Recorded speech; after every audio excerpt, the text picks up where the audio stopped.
नमस्कार दोस्तों, study with हिंदेव channel में एक बार फिर से आपका स्वागत है। दोस्तों, पिछली वीडियो हमने चक्रवात एवं प्रतिचक्रवात, उष्णकटिबंधीय चक्रवात, शीतोष्णकटिबंधीय चक्रवात आदि पर चर्चा कर लिया है।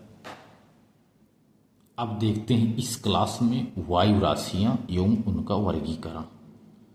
वायु राशियां किसे कहते हैं?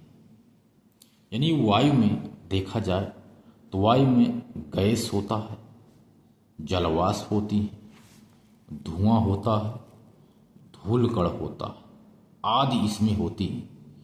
इनके समूह को ही वायु कहा जाता है। वायु में कई तत्व मौजूद हैं, जलवाष्प, गैस, धुआं, धूलकण, विभिन्न प्रकार की गैसें उत्पन्न होती हैं वायु में। वायु राशियां किसे कहते हैं? ये तो हो गया वायु। वायु राशियां देखते इनको क्या कहा जाता है? तो वायु का ऐसा समूह जिसमें क्षैतिज रूप से उनकी भौतिक दशाएं समान होती हैं, जैसे तापमान, वायुदाब, आर्द्रता। ये वायु राशियां हैं। वायु राशि का एक ऐसा समूह होता है जिसमें क्षैतिज रूप से उसकी भौतिक दशाएं इनकी समान होती हैं। तापमान जैसे है, तापमान क्षैतिज रूप से इनकी भौतिक दशाएं समान होती हैं तापमान की। वायुदाब की भी भौतिक दशाएं समान होती हैं। आर्द्रता की भी भौतिक जो दशाएं हैं वह समान होती हैं। इन्हीं को ही हम वायु राशि कहते हैं। ये वायु का एक समूह होता है। इसमें बहुत सारी वायु राशियां आपस में मिल जाती हैं। बहुत सारे वायु आपस में मिल जाते हैं तो एक राशि तैयार हो जाती है। इसी कहते हैं वायु राशि। अब देखते हैं इनका वर्गीकरण, वायु राशियों का वर्गीकरण। वायु राशियों का वर्गीकरण हम देखते हैं तो दो तरह से है, यानी अक्षांश के आधार पर तथा ध्रुवीय के आधार पर। यानी दो तरह की होती हैं वायु राशियां, ट्रॉपिकल और पोलर। दो तरह की होती हैं। ट्रॉपिकल यानी उष्णकटिबंधीय यहाँ होती हैं, ध्रुवीय यहाँ शीतोष्णकटिबंधीय। तो ट्रॉपिकल यानी अक्षांश के आधार पर दो तरह के होती हैं, सीटी और एमटी। गर्म एवं ठंडी होना, यहाँ सीटी एमटी दो तरह की होती हैं। अब पोलर में देखते हैं जो ध्रुवीय पे है, यानी ये दो तरह की ये भी होती हैं, सीपी और एमपी। यहाँ सीटी एमटी, यहाँ सीपी एमपी। ये वायु राशियों का वर्गीकरण है। तो ये हमने वायु राशियां आज देखा। अब देखते हैं जेट स्ट्रीम। जेट स्ट्रीम किसे कहते हैं इसके भी इस पे चर्चा करते हैं।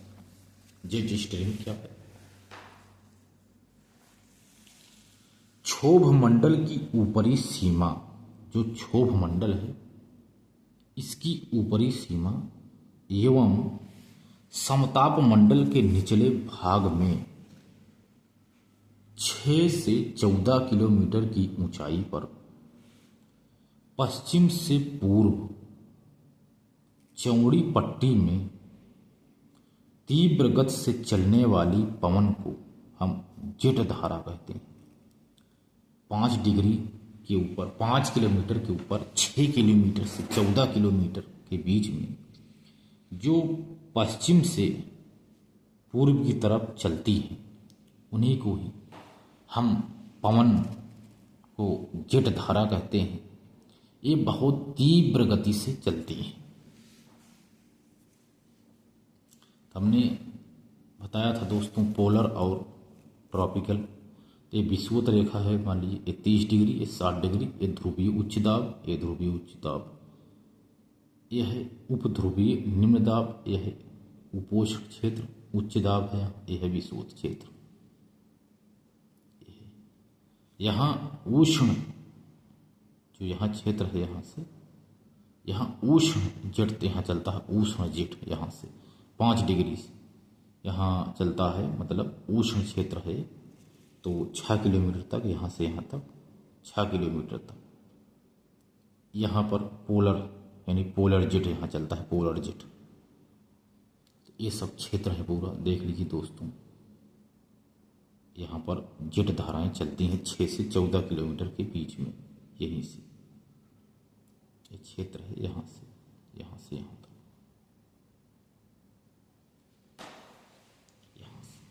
यहाँ तक नहीं चलती हैं। तो यहाँ तक जो क्षेत्र है यहीं पर जेट धाराएं चलती हैं 6 से 14 किलोमीटर के बीच में। जेट धारा दोनों गोलार्धों में 20 डिग्री तक पाई जाती है, 20 डिग्री तक ये पाई जाती है। दोनों गोलार्धों में जेट जो धारा 20 डिग्री तक पाई जाती है। यहाँ देखो, हमने यहाँ बताया था ना, यहाँ से यहाँ तक,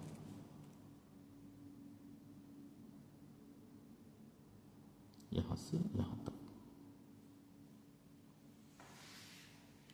अरे नहीं दोस्तों, यहाँ से यहाँ तक 20 डिग्री तक, यहाँ से। ये विषुवत रेखा ये है ना, ये नहीं, ये है विषुवत रेखा। इसको समझ रहे थे, इधर ध्यान नहीं दिए ना। तो ये है 0 डिग्री, 0 डिग्री ये है, तो 20 डिग्री तक चलती है, हमने बताया 20 डिग्री तक ये है दोनों गोलार्धों में। एक गोलार्ध है 0 डिग्री है, तो यहाँ से यहाँ के बीच में चलते हैं जेट स्ट्रीम। शीत ऋतु में ये 30 डिग्री से 60 डिग्री तक चली जाती है शीत ऋतु में।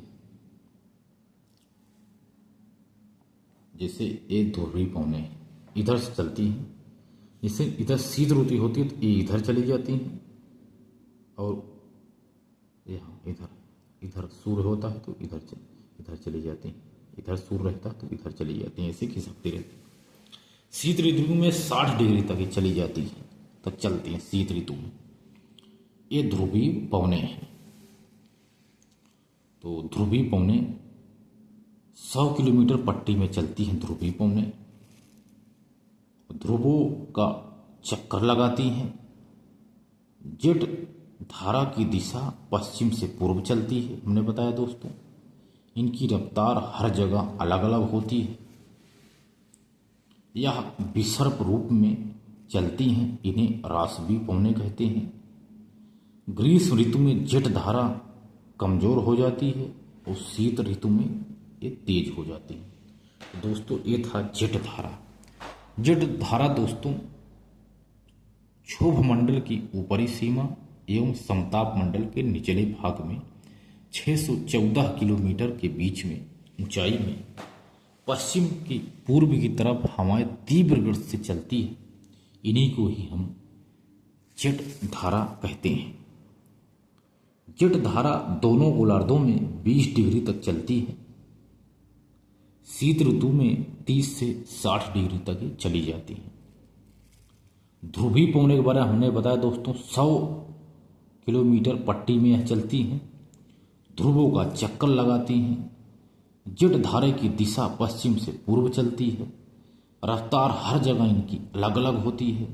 यह विसर्प रूप में भी चलती हैं, इन्हें रासबी पवनें कहते हैं। ग्रीष्म ऋतु में जेट धारा कमजोर हो जाती है तथा शीत ऋतु में जेट धाराएं तेजी से पकड़ लेती हैं। तो दोस्तों ये था जेट धारा। तो अगली वीडियो दोस्तों हम मैपिंग पे चर्चा करेंगे, मैपिंग पे, विश्व भूगोल के मैपिंग पे। तो दोस्तों मिलते हैं और बेहतरीन क्लास में, तब तक के लिए धन्यवाद।